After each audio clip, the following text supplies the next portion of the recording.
Hi, my name is Tasha Jade. First, to get the most out of what I have to offer, I want to begin with why I'm doing this and where I'm coming from. The what and the how really doesn't matter until we know the why. Over the years, I've been exposed to many people in different industries and different conditions and different stages of their lives. What I found was that most people have in common is the level of relationship or lack of relationship they have with themselves and the people around them. Over time, my friends and acquaintances have been successful in their businesses, yet suffered deeply in their physical health. One example, a friend who was a very successful international lawyer was busy with his life. He was flying all over the world, but he realized he needed a health time out for himself, so he ensured that he would attend a health retreat for at least a week at a time, 3 or 4 times a year.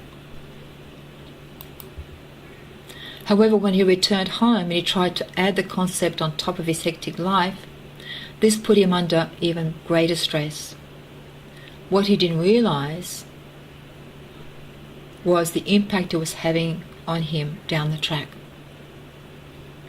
There were a couple of times that he turned up at the health retreat and his tongue was actually black. He was so toxic from his running around. And his health was turned around. He returned back to his hectic life. But a few years later, when I contacted him, he informed me that he had the cancer of his penis. And just a few years ago, they had to remove it so he could live. Now, these are some of the consequences of not taking care of yourself, relationship with yourself, and that extends to relationships with friends and family. It's worthwhile to learn how to pay attention to all of your life all the time. Now, this is what spurs me on to continue expanding my wisdom and my knowledge and to be able to share with you and make a difference in my current client's life.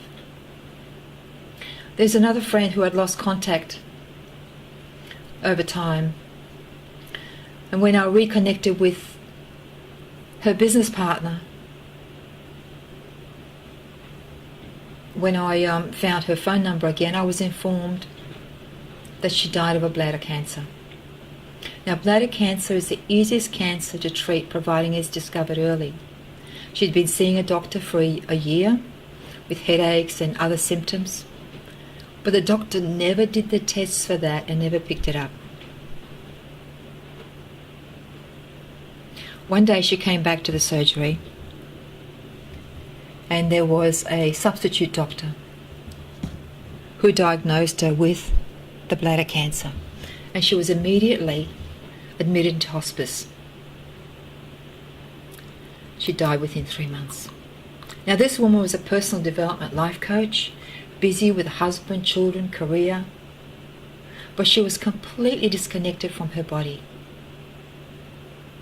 Another one is a former health retreat guest I made friends with. A few years later, I was contacted informing me he'd had a stroke. I visited him in hospital. Sitting there in the wheelchair, drooling, and trying to get his life back.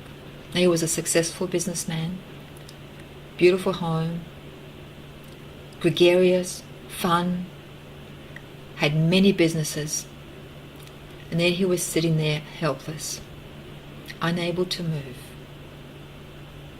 Now, these are the things that continue to influence me, to continue to improve and pay attention to life. Another person called me up and said he was on a dialysis machine despite going to health retreats. So I'm not saying the health retreats aren't doing their job, it's just I'm saying that we're not bringing home what we learn, and there's certainly only so much you can do in a retreat. It can't be really personalized one-to-one a lot of the time. And I offer the one-on-one.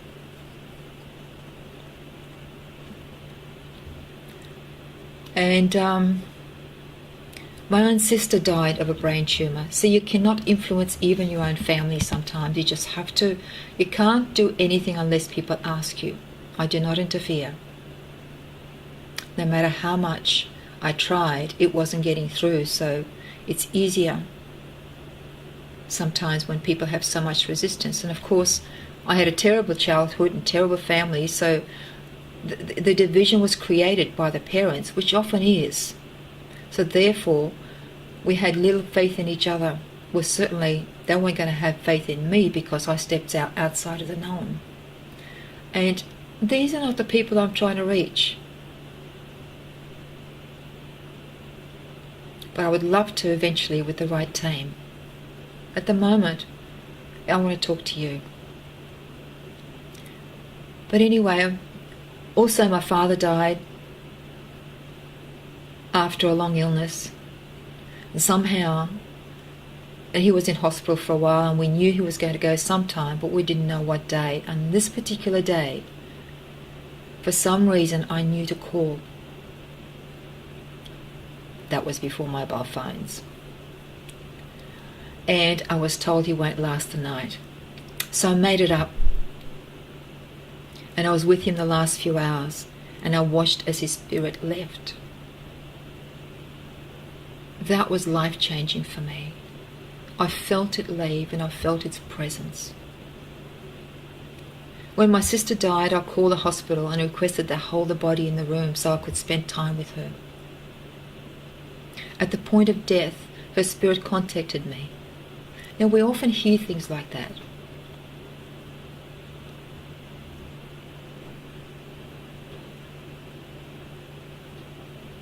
Alan Bond lost his wife through suicide and his daughter through overdose of drugs, despite having access to all the medical systems and everything else. There was nothing that could be done.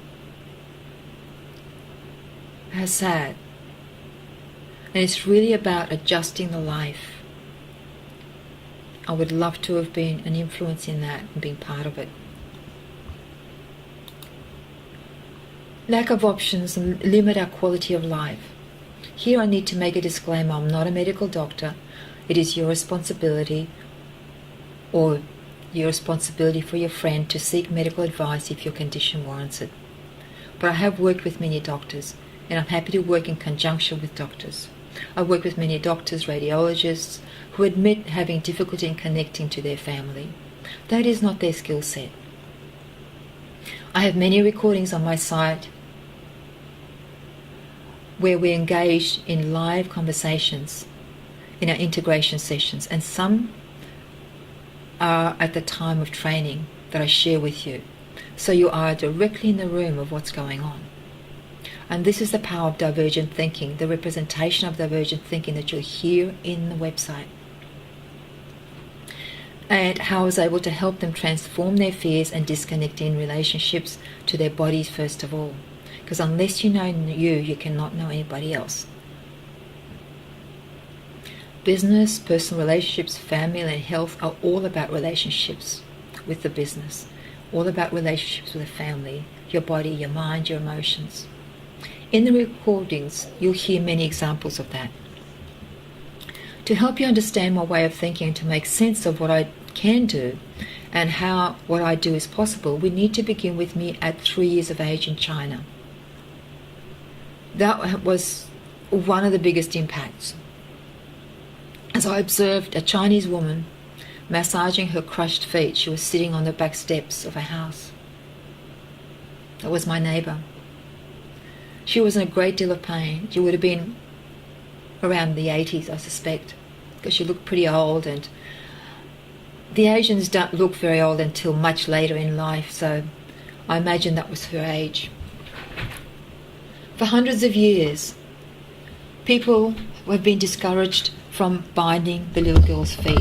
She was the result of binding, foot binding. Hundreds of years ago, the custom began because people believed that if they made the foot the size 3 to 4 inches, to remain the size of 3 to 4 inches, the woman had a far better chance of attracting the right marriage. So they would twist the toes and push them underneath when the child was about 3 or so, and bind them up so they could not grow. And as they grew, they actually got crushed up. So the toes became embedded underneath, and the arch would break to conform to the size. And sometimes the parents would break them for the child. Further, as the child developed, and if it continued, when the feet continued to grow and the toes are broken, the flesh would become rotten. They would have to cut the flesh off because the broken bits began to die. They did leave the big toe. For some, the toes remained underneath, they survived, but they were totally wrapped underneath the foot and became part of the foot. The women suffered terribly and ended up with dreadful diseases as well. They had difficulty in walking. As they walked, their hips swung from side to side as a result of the small feet. That was considered sexy. Now, we're so hooked on being sexy, we will do anything, no matter how bizarre. And this is one example.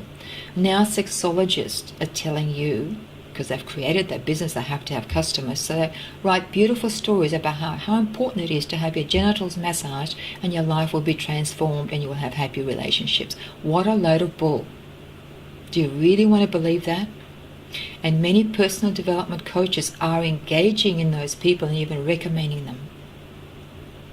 In fact, one coach who charges $25,000 for I believe it's a Skype call even, a maximum of 2 hours, is recommending those kinds of therapies.